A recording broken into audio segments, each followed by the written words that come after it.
আকাশবাণী কলকাতা স্থানীয় সংবাদ পড়ছে চন্দ্রিমা রায়। প্রধানমন্ত্রী নরেন্দ্র মোদী আগামীকাল রাজ্য সফরে আসছেন। তিনি নোয়াপাড়া থেকে দক্ষিণেশ্বর পর্যন্ত মেট্রো রেলের বর্ধিত শাখা উদ্বোধন করবেন।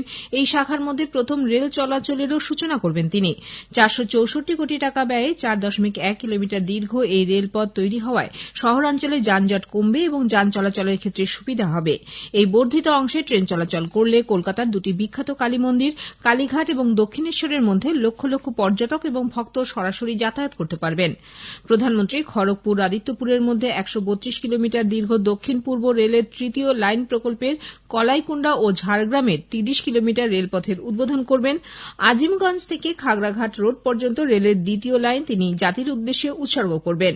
এছাড়া হাওড়া বর্ধমান কর লাইনে ডানকুনি এবং বারুইপাড়ার মধ্যে 11.28 কিলোমিটার দীর্ঘ চতুর্থ লাইন এবং হাওড়া বর্ধমান মেন লাইনে রসুলপুর ও মগরার মধ্যে 42.42 কিলোমিটার দীর্ঘ তৃতীয় লাইনটিও জাতির উদ্দেশ্যে তিনি উৎসর্গ করবেন। নির্বাচনের কাজে আসা কেন্দ্রীয় বাহিনীকে সঠিকভাবে ব্যবহার এবং নিজেদের মধ্যে সমন্বয় রেখে তাদের উপরে নজরদারি রাখার জন্য রাজ্য স্তরে একটি বিশেষ দল গঠন করা হয়েছে। মুখ্য নির্বাচনী আধিকারিক আরিজ আফতাব ছাড়াও রাজ্য পুলিশের তরফে এডিজি আইন শৃঙ্খলা জাভেদ শামীম এবং সিএপিএফ এর তরফে বিএসএফ এর ডিআইজি দক্ষিণবঙ্গ রয়েছেন বলে মুখ্য নির্বাচনী আধিকারিকের দপ্তর সূত্রে জানা গেছে। এই দলটি প্রতিদিন নির্বাচন কমিশনের কাছে এই সংক্রান্ত রিপোর্ট জমা দেবে। 2019 লোকসভা নির্বাচনের সময় বেশ কিছু ক্ষেত্রে রাজ্য প্রশাসন আধা সামরিক বাহিনীকে কাজে না লাগিয়ে থানায় বসিয়ে রেখেছিল বলে বিরোধীরা অভিযোগ তুলেছিলেন। তাদের সেই অভিযোগের প্রেক্ষিতেই এই কমিটি গঠনের সিদ্ধান্ত বলে জানা গেছে। এদিকে বর্তমান করোনা আবহে কেন্দ্রীয় বাহিনী জওয়ানদের রাখার ক্ষেত্রেও বিশেষ সতর্কতামূলক ব্যবস্থা গ্রহণের নির্দেশ দেওয়া হয়েছে। গতকাল প্রথম দফায় রাজ্যে যে 12 কোম্পানি কেন্দ্রীয় বাহিনী এসে পৌঁছেছে তাদের পূর্ব, পশ্চিম বর্ধমান, পশ্চিম মেদিনীপুর, হুগলি, হাওড়া কমিশনারেট, হাওড়া গ্রামীণ, বিধাননগর, ডায়মন্ড হারবার, ব্যারাকপুর, বারুইপুর, বাঁকুড়া এবং বীরভূমে মোতায়েন করা হয়েছে বলে নবান্ন সূত্রে জানা গেছে। এরিয়া ডমিনেশনের পর ইতিমধ্যেই তারা বিভিন্ন জায়গায় রুট মার্চ শুরু করেছে। দ্বিতীয় দফায় আজ আরও 30 কোম্পানি বাহিনী এসে পৌঁছবে বলে সূত্রের খবর। বীরভূমে আজ সকাল থেকে কেন্দ্রীয় বাহিনী রুট মার্চ করছে। পথে রয়েছে রাজ্য পুলিশও। গতকাল এক কোম্পানি বাহিনী জেলায় পৌঁছয়। দক্ষিণ 24 পরগনার ডায়মন্ড হারবারে আজ আধা সামরিক বাহিনী প্রায় 3 কিলোমিটার রুট মার্চ করে। এদিকে গত রাতে কেন্দ্রীয় বাহিনী জেলার কেশপুরে প্রবেশের পর পশ্চিম মেদিনীপুরেও আজ সকালে রাজ্য পুলিশের সঙ্গে তারা যৌথভাবে রুট মার্চ করে এবং স্থানীয় মানুষের সঙ্গে কথা বলেন।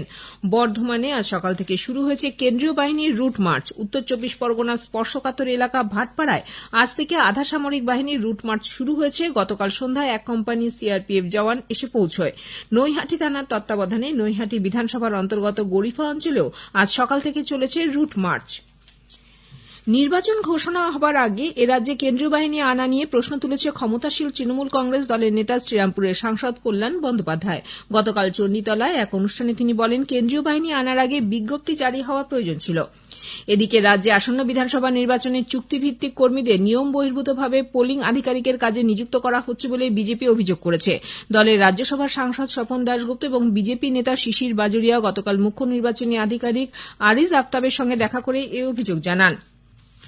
দক্ষিণ 24 পরগনার ভাঙড়ের ভোগালী 2 গ্রাম পঞ্চায়েতের প্রধান মোদাস্সের হোসেনের বিতর্কিত মন্তব্যের জেরে উত্তেজনা ছড়িয়েছে। গতকাল কাঠালিয়াতে তৃণমূল কংগ্রেসের একটি কর্মী সভায় ভাষণে তিনি বলেন, কেন্দ্রীয় বাহিনী বুথে আর ক্যাম্পে থাকবে, মাঠে দলের ছেলেরা খেলবে।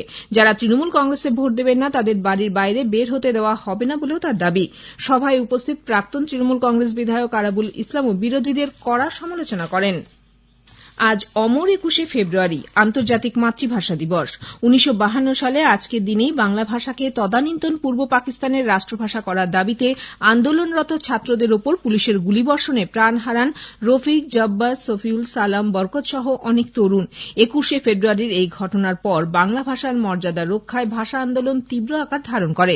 অবশেষে 1954 সালে 7ই মে বাংলাকে পূর্ব পাকিস্তানের অন্যতম রাষ্ট্রভাষা হিসেবে স্বীকৃতি দেওয়া হয়। একটি প্রতিবেদন।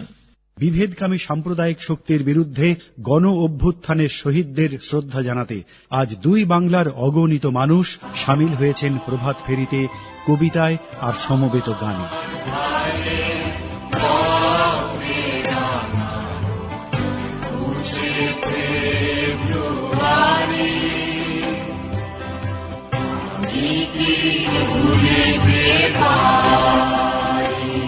অভিজিৎ চক্রবর্তী, আকাশবাণী সংবাদ, কলকাতা।